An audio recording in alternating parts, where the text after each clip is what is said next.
नमस्कार, मैं डॉक्टर ओम प्रकाश बैरवा, सहायक आचार्य संस्कृत, राजकीय स्नातकोत्तर महाविद्यालय झालावाड़।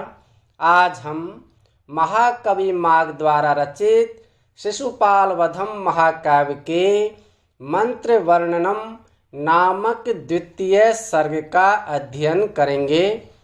प्रथम सर्ग में शिशुपाल के वध के लिए इंद्र का संदेश देकर ब्रह्म ऋषि नारद के चले जाने पर भगवान श्री कृष्ण के सामने दो समस्याएं आई। पहली, देवताओं का कार्य किया जाए अथवा दूसरी, युधिष्ठिर के द्वारा किए जा रहे राजसूय यज्ञ में सम्मिलित हुआ जाए। इसी समस्या पर विचार करने के लिए उन्होंने उद्धव एवं बलराम जी से विचार विमर्श किया। उसकी भूमिका का वर्णन यहाँ पर किया जा रहा है। अथ शिशुपाल वधस्य मंत्र वर्णनम नाम द्वितीय सर्ग है। अथ इसके पश्चात प्रथम सर्ग के उपरांत शिशुपाल वध महाकाव्य का मंत्र वर्णन या मंत्रणा या राजनीतिक विचार विमर्श नाम का द्वितीय सर्ग शुरू होता है। अथ यहाँ मंगलवाचक भी है,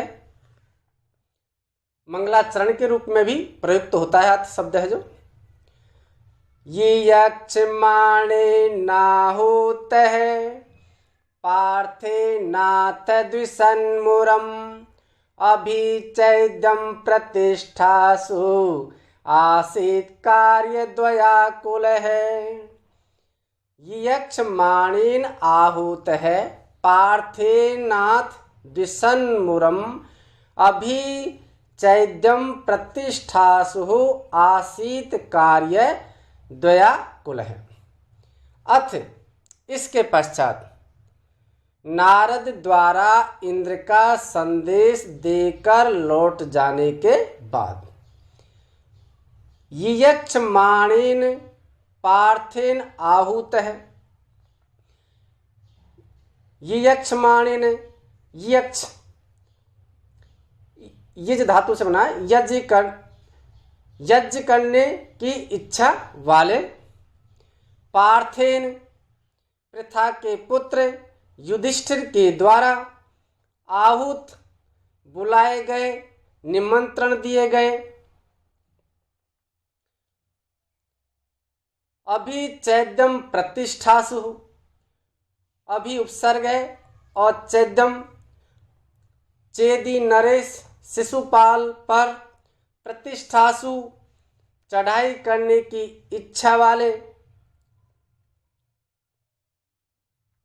नारद द्वारा इंद्र का संदेश देकर लौट जाने के बाद यज्ञ करने की इच्छा वाले युधिष्ठिर के द्वारा बुलाए गए शिशुपाल पर चढ़ाई करने की इच्छा वाले।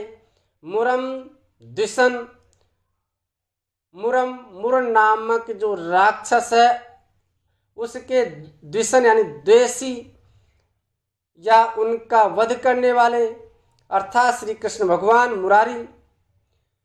कार्य द्वयाकुल है आसीत, द्वय कार्य, दो कार्य एक साथ आ गए। कौन कौन से? देव कार्य एवं पांडव कार्य, जिनकी वजह से वो आकुल विचलित हो गए, व्याकुल हो गए कि पहले किस कार्य को किया जाए।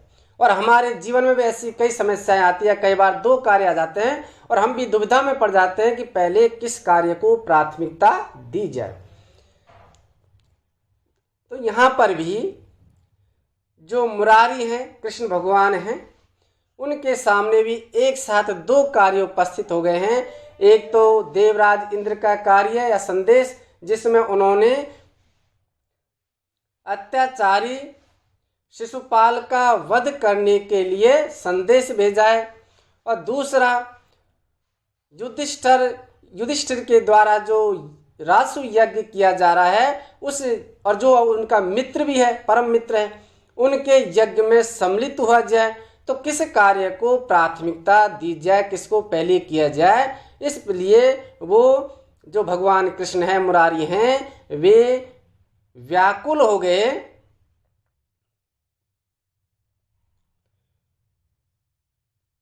यक्षमाणेन, यज धातु से शन एवं सानच प्रत्यय लगाकर तृतीया एक वचन में यक्षमाणेन शब्द बनता है। पार्थेन, पृथा से अण प्रत्यय लगाकर तृतीया एक वचन में पार्थेन शब्द बनता है। अभिचैद्यम, चैद्यम, अभि इति अभिचैद्यम, अभि अव्ययी भाव है। कार्य द्वयाकुल है, कार्य द्वयेन, देव कार्य, मित्र कार्य रूपेण आकुल है, तृतीया तत्पुरुष। इसमें अनुष्टुप छंद है। इस सर्ग में मंत्रणा प्रधान होने के कारण इसका नाम मंत्र वर्णनम है। शिशुपाल वसुदेव की बहिन तथा चैदी राज्य के महाराज दमघोष का पुत्र था, जो कि भगवान कृष्ण की बुआ का पुत्र था। इस प्रकार वह भगवान श्री कृष्ण का भाई था। शिशुपाल सतयुग में हिरण्यकश्यप था, जिसका वध भगवान विष्णु ने किया।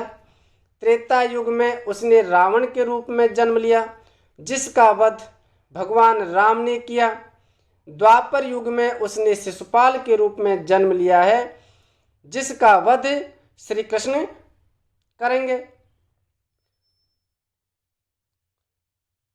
तो प्राचीन काल में भी जब राजतंत्र था तो उस समय राजाओं के भी कई गुट बने हुए थे। जिस प्रकार आज भी हमारे समाज में कई गुट बने रहते हैं, संस्थाओं में गुट बने रहते हैं, उसी प्रकार राजाओं में भी कई गुट बने हुए थे। उनमें से एक जो गुट था वह था कंस, जरासंध और शिशुपाल, जो कृष्ण भगवान से शत्रुता रखते थे। तो मगध का जो सम्राट है जरासंध, वह शिशुपाल का मित्र तथा कंस का ससुर था। कंस के वध के बाद भगवान श्री कृष्ण को सबसे ज्यादा परेशान जरासंध ने ही किया था। शिशुपाल को मारने से पूर्व जरासंध का वध जरूरी था, जिससे शिशुपाल की शक्ति को कम किया जा सके। इसलिए भगवान श्री कृष्ण ने पहले भीम द्वारा जरासंध का वध कराया। उद्धव ने भगवान श्री कृष्ण से कहा कि पहले युधिष्ठिर द्वारा किए जा रहे राजसूय यज्ञ में शामिल हुआ जाए। वहां शिशुपाल आपके सम्मान को देखकर ईर्ष्यावश आपसे 100 से अधिक गालियां देगा, तब उसके बाद उसका वध करना, जिससे आपके द्वारा शिशुपाल की माता अर्थात आपकी बुआ को शिशुपाल की 100 गालियां माफ करने का जो वचन दिया है उसका भी पालन हो जाएगा, और उसके बाद में आप उसका वध कर देना।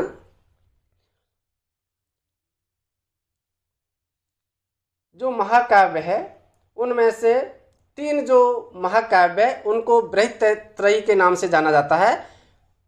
किरातार्जुनीयम, शिशुपाल वधम तथा नैषधीय चरितम, ये महाकाव्य बृहत्त्रयी कहलाते हैं। इसी प्रकार लघुत्रयी, ये कालिदास के महाकाव्य एवं खंड काव्य हैं। रघुवंश महाकाव्य, कुमार संभवम महाकाव्य तथा मेघदूतम, ये लघुत्रयी कहलाते हैं। इसी प्रकार से मुनित्रय, ये परीक्षा में पूछ लिया जाता है कि मुनित्रय कौन है या कौन कौन आते हैं।